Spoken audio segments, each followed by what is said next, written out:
इतना टाइम निकालकर हमारे से गुफ्तगू करने का अवसर लिया है।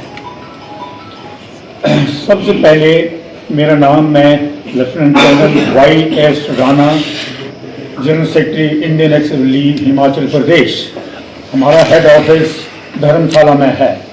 सबसे पहले मैं आप सबको जागृत करना चाहता हूं कि इंडियन एक्स लीग जो हमारी संस्था है, ये नहीं कि हिमाचल प्रदेश में ही है। ये संस्था जो है गवर्नमेंट ऑफ इंडिया की रिकॉग्निशन जो है, मिनिस्ट्री ऑफ डिफेंस की रिकॉग्निशन जो है, वे वहाँ दिल्ली से मिली हुई है और वहाँ से लेकर यहाँ तक हम पूरे ही स्टेट में काम करते हैं। और जितनी भी स्टेट्स हमारे इंडिया के हैं वो दिल्ली जो हमारी मेन ऑर्गेनाइजेशन है उनके साथ ये जुड़े हुए हैं और उनसे एफिलिएशन हमें मिली है। हमारी इंडियन एक्स लीग ये श्रेय फील्ड मार्शल करियापा को देते हैं, PM करियापा साहब को देते हैं और जनरल थमैया को देते हैं, जिन्होंने जब सन 52 में ये रिटायर हुए तो इन्होंने सोचा कि हमारे एक्स सर्विसमैन का कौन देखेगा, कौन भला करेगा। उस वक्त ना तो हमें कोई मेडिसिन की सहूलत थी, ना कोई सहूलत नहीं। ये बातें जो है हमारे जनरल साहब के सामने भी पेश आई और उन्होंने आगे इसको बढ़ाने की कोशिश की। और जब जनरल करियापा और जनरल थमैया साहब इसको लेकर आगे बढ़े तो इन्होंने government of India, ministry of defence से इसकी रिकॉग्निशन ली, पहचान ली कि ये एक संस्था है जो कि आगे एक्स सर्विसमैन, इनके आश्रितों के लिए ये काम कर सकती है। इसके लिए उन्होंने बहुत प्रयास किया और उसके बाद ये जो संस्था है 1964 में ये शुरू हुई थी वहाँ गवर्नमेंट ऑफ इंडिया की तरफ से। और उसके बाद हिमाचल प्रदेश इंडिया में सबसे पहला प्रदेश है जिन्होंने इस इंडियन एक्स लीग के सदस्य का हिस्सा बनने की कोशिश की। सबसे पहले हम 1974 में हमने इसको किया। उस वक्त के अध्यक्ष जो थे वो हमारे कर्नल विष्णु प्रताप सिंह जी थे। और उसके बाद चलते चलते 1983 में हमारे विजय सिंह मनकोटिया जी हैं, उन जिन्होंने अध्यक्ष इसकी संभाली। उन्होंने बहुत ही शानदार काम किया और हमारे एक्स सर्विसमैन, हमारे नीचे वाले तबकों को और उनके भले के लिए ऊपर से लेकर नीचे तक इतना काम किया जो कि अभी पहचान के काबिल है। सबसे पहले जो हमारा ये एक्स लीग हेड ऑफिस था ये शिमला में था। ये उनकी देन है मेजर मनकोटिया साहब की, जिन्होंने शिमला से धर्मशाला में लाया ये बहुत दिन, ताकि हमारे कांगड़ा और चंबा के जितने भी एक्स फौजी हैं, JCOs हैं, OR हैं, वो इसको अप्रोच कर सकें और अपनी जितनी भी उनकी समस्या हैं उनका समाधान जो है इस ऑफिस से दिल्ली तक जाता है, वहां पर समाधान हो जाता है। उसके अलावा जो OROP का काम था, हिमाचल प्रदेश एक पहला प्रदेश है इंडिया में जिन्होंने पहले ही यहाँ पर सैनिक रेस्ट हाउस से, उस वक्त मेजर विजय सिंह मनकोटिया जी हमारे अध्यक्ष होते थे और उसमें minister for defence brigadier KP Singh दियो वहां दिल्ली से आए। और जब हमने ये OROP का प्रोजेक्ट किया उनको, उस वक्त उनको समझ आई कि हिमाचल प्रदेश जो है ये एक देवभूमि नहीं है लेकिन वीर भूमि भी सामने आ रही है। उस वक्त हमारे अध्यक्ष मेजर विजय सिंह मनकोटिया जी को यहाँ से लेकर शिमला ले गए, अपने हेलीकॉप्टर में उन्होंने शिमला पहुंचाया। वहां पर पूरी ही इसकी सलाह बनी और दिल्ली में जाकर सबसे पहले हमारे हिमाचल प्रदेश का ही नाम आया कि इन्होंने ये जितने भी विसंगतियां हैं उस वक्त ये हमारे पेश की। उसके अलावा एक्स सर्विसमैन के भले के लिए जो एक डायरेक्टर सैनिक वेलफेयर का ऑफिस जो शिमला में होता था वो हमीरपुर में लाया। एक्स सर्विसमैन कॉर्पोरेशन जो है यहाँ हमीरपुर में, इसको रेस करने का अगर श्रेय जाता है तो एक्स सर्विस लीग को जाता है और मेजर विजय सिंह मनकोटिया जी को ही जाता है। अभी मेजर विजय सिंह मनकोटिया जी तकरीबन 40 साल हो गए हैं इनको इस अध्यक्षता को करते हुए और बहुत इन्होंने हमारे, चाहे आप किसी का भी ले लो, चाहे ECH पॉलीक्लिनिक का ले लो, चाहे आप OROP का ले लो, और इतने इन्होंने लड़ाई की है 6th OROP में दिल्ली में। और मिनिस्ट्री ऑफ डिफेंस के मिस्टर आचार्य जब सेक्रेटरी डिफेंस सेक्रेटरी बैठे हुए थे वहां पर, जो वेलफेयर वाले होते हैं और उसके बाद और भी हमारे MOD के फाइनेंस मिनिस्ट्री के वहां पर आते हैं, तब पूछा गया था उनको कि आप हमारे GSOR और ऑफिस के लिए कैसे 6 OROP का जो है उसको कैसे आगे बढ़ाने, 6 OROP नहीं 6 पे कमीशन का आगे कैसे बढ़ाने की कोशिश कर रहे हैं। तो उस वक्त जो सेक्रेटरी साहब थे, जो वेलफेयर के सेक्रेटरी थे मिनिस्ट्री ऑफ डिफेंस के, उन्होंने बोला कि हम कर रहे हैं, इसको देख रहे हैं कि जोना का जो है इसको PM से तुलना की जाए कि कांस्टेबल से तुलना की जाए। तो वो हमें सब बुरा लगा क्योंकि हमारा जवान जो है एक उस तुलना के काबिल नहीं था। फिर ये सब ने जवाब दिया, बड़े बड़े ब्रिगेडियर साहब भी थे, बड़े बड़े मेजर जनरल भी थे वहाँ पर, बाकी स्टेटों के आए हुए थे, जवाब दिया। फिर मेजर मनकोटिया साहब के पास उन्होंने ये संकेत किए कि आप बोलो।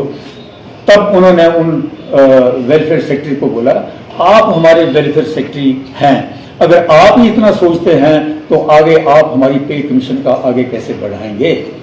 तो उन्होंने जवाब दिया, हम कोशिश कर रहे हैं, ऐसे नहीं कैसे ना। देन ही सेड कि मिस्टर आचार्य, आप ये बहुत गलत तरीके से हमारा पैमाना बना रहे हैं। एंड इस वक्त जब ऑल इंडिया के एक्स सर्विसमैन यहाँ पर नुमाइंदे हैं, you owe an apology from all the ex serviceman of India कि हाउ आप ये इसको कैसे सोचते हैं कि इसकी तुलना जो ऐसे की जाए। वहां से जितना चढ़ाव मिला 6th पे कमीशन से लेकर 7th पे कमीशन तक भी आ गया। 7th पे कमीशन में भी बड़ी से बड़ी विसंगतियां जो है हमारे GSOR की रह गई, वो भी उसको हमने यहाँ से अपने हेड ऑफिस में भेज दिया। वहां से बात चल रही है, इसके लिए कमेटी अलग फॉर्म कर रही है और हमें पूरा विश्वास है जो स्पेशली हमारे GSO रैंक को काफी से काफी नुकसान पहुंचा है। वो तकरीबन ये OROP जो 3rd OROP जब बैठेगी 2024 में, इसमें सारा ही क्लियर करने की हम पूरी कोशिश कर रहे हैं और करेंगे। आगे मैं इनके साथ तकरीबन मुझे 22 साल हो गए हैं जुड़े हुए और मैं मेंबर भी रहा इनका, और तकरीबन 17 साल हो गए हैं मुझे इन जनरल सेक्रेटरी करते हुए इस हेड ऑफिस धर्मशाला में। और मेरे होते हुए इस एक्स सर्विसमैन के भलाई के लिए जो हम काम कर सकते थे हमें किया है। ये बोलना गलत है कि पीछे से काम नहीं हुए हैं, काम हुए हैं, लेकिन सभी काम को करने के लिए टाइम लगता है। जैसे मैंने पहले आपसे बताया कि 83-84 में वो ब्रिगेडियर KP सिंह देव की आई थी, कमेटी आई थी। आज से लेकर अभी तकरीबन 40 साल के बाद हमें वो OROP का फायदा मिला, जो कि हमें हमारे प्रधानमंत्री श्री मोदी जी ने हमें दिया। हम उनके बड़े शुक्रगुजार हैं और करते रहेंगे। रिटायरमेंट के बाद मैंने अपना पूरा ही टाइम जो है शुरू से लेकर अभी तक एक्स सर्विसमैन भले के लिए मैंने लगा दिया है। सबसे पहले मैं officer incharge ECH polyclinic road जो कि नई खड़ी हुई थी, मैं उसका इंचार्ज था। लेकिन उस वक्त मैं मीडिया को बताना चाहता हूं कि उस वक्त हमारे पास और कोई पॉलिक्लिनिक कांगड़ा और चंबा में नहीं थी, हमें मुश्किल हो जाता था। लेकिन उस वक्त भी जनता ऐसे बोलती थी कि OIC पॉलिक्लिनिक इसको कैसे चलाएंगे। हमने चलाया, लेकिन इसकी OPD ऐसे होती है जैसे कि गाड़ी का मेला होता है। मैंने खुद केस टेकअप किया कि और पॉलिक्लिनिक जो है हमारे चंबा और कांगड़ा में होना चाहिए, जिसका रिजल्ट आपके सामने है। 5 पॉलिक्लिनिक को हमने और सैंक्शन कराया, जो कि आज बकलो, शाहपुर, जोगिंदर नगर, देरा, पालमपुर इन इलाकों में और लगी हुई हैं। ये अगर ये देन है तो एक्स सर्विसमैन जो मैं सामने बैठा हूँ उनका देखभाल करने के लिए हमने इसको कराया, और आज वो बड़े अच्छे तरीके से चल रही हैं और ठीक तरीके से आगे ये बढ़ेंगी। उसके अलावा हमारे हिमाचल प्रदेश में कोई रीजनल सेंटर ECH का नहीं होता था, हमें जम्मू जाना पड़ता था। जबकि मैं अपने हेड ऑफिस दिल्ली का एग्जीक्यूटिव मेंबर भी हूँ, गवर्निंग काउंसिल का मेंबर भी हूँ। हमने केस पुट अप किया, उस वक्त MOD के वहाँ पर बैठे हुए थे हमारे नुमाइंदे, और MD ECH बैठा हुआ था कि हमारा रीजनल सेंटर जो है वो यहाँ पर होना चाहिए हिमाचल प्रदेश में, और जम्मू हमारे लिए बहुत मुश्किल होती है। तो मैं आपको बताना चाहता हूँ वो उन्होंने 2 महीने के बाद सैंक्शन किया। अभी सैंक्शन करने के बाद उन्होंने शिमला में लगा दिया। शिमला में हमारे एक्सेस में बहुत कम है। फिर हमने केस टेकअप कर किया और फिर इसको हमने अभी योल में लगाया, जो कि तकरीबन 8-9 महीने हो गए हैं योल से फंक्शन करता है। मैं आप सबको पूरे एक्स सर्विसमैन हिमाचल प्रदेश के JCOR को बताना चाहता हूं, अगर ये कराया है इसका श्रेय जो कर्नल YS राणा को जाता है, जिन्होंने वहां से ये सैंक्शन करा के यहाँ पर लाए हैं। इसमें कोई दो राय नहीं है। और की विसंगतियां जो हैं वो हैं, हमें मालूम है। ये बहुत तकलीफ है, स्पेशली हमारे जो JC सूबेदार रैंक है उनके लिए बड़ी कमी है, और इसके लिए हमने पूरा ही जो कलंदा दे दिया है। और जैसे मैंने पहले बताया कि तकरीबन 2024 में इसको पूरा ही हल करके हम रहेंगे, पीछे नहीं रहेंगे और इसको हल करा के ही रहेंगे। लाइक कोरोना सीजन में दुनिया बोलती है कि हमने क्या किया। कोरोना सीजन में सब जनता जो भी टेलीफोन आते थे मुझे आते थे as a general secretary, sir क्या करें वो करें, तो हमने लोगों की मदद किया। अपने आप को एक खतरनाक जोन में डालकर उनकी हमने मदद किया। और 2 एग्जाम्पल मेरे सामने बहुत भारी ये सामने में जो आप विस्तार करना चाहता था। एक बार मुझे टेलीफोन आता है रात के 8 बजे, एक ordinary captain Ranjit Singh artillery regiment के थे खनियारा से। उन्होंने बोला साहब मैं पूरे हॉस्पिटल में गया, सबने ना कर दी है, अभी घर वाले बोलते हैं मैं आपको लुधियाना ले जाऊंगा। मैंने नो आप लुधियाना जाओगे, MH पूरे साहब MH ने इनकार कर दिया है। आप हैरान होंगे, मैंने MH को टेलीफोन किया कि this is the state and you have to send it. मैंने एम्बुलेंस बुलाई, एम्बुलेंस से उसको घर से लेकर गए। 11 दिन के बाद ठीक हो, पूरा परिवार मेरे घर में आ गया कि साहब हम आपके बड़े शुक्रगुजार हैं, आपने ये किया।